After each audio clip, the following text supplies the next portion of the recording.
Hello children, today I'll make musical flute in front of you, which is very easy, and for that you just need few straws and a pair of scissors. So what you can do is you can actually cut straws in different lengths.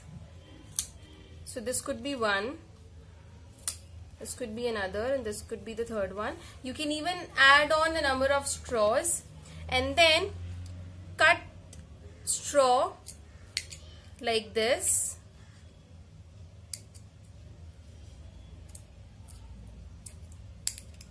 See, V-shape cut. Make this mouth kind of a structure in all three straws.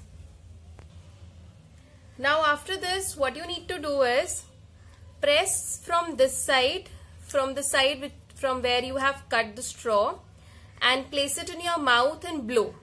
And observe the difference in the sound if you use the smaller straw and if you use a longer straw. So let me blow sound first in the smaller straw.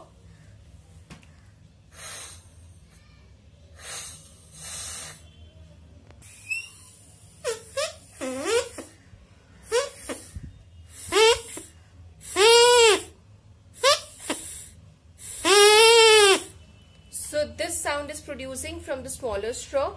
Now let me use the longer straw. Again, press, place it in your mouth and blow.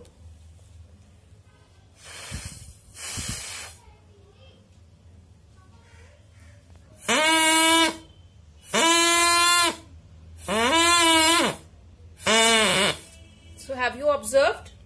So this way you can use your own musical flute, and if you join these three straws and if you make like 7-8 straws and then join together, then you will be able to make a mouth organ. Basically in this, when air flowing through a shorter straw, so this moves quickly in one end and out of the other. These vibrations move quickly because of the length. So this has high frequency and produces high pitch sound. But in case of this straw, the sound has to cover a long distance. So that's why the pitch is low and frequency is also low here. So you can try this activity today at your home.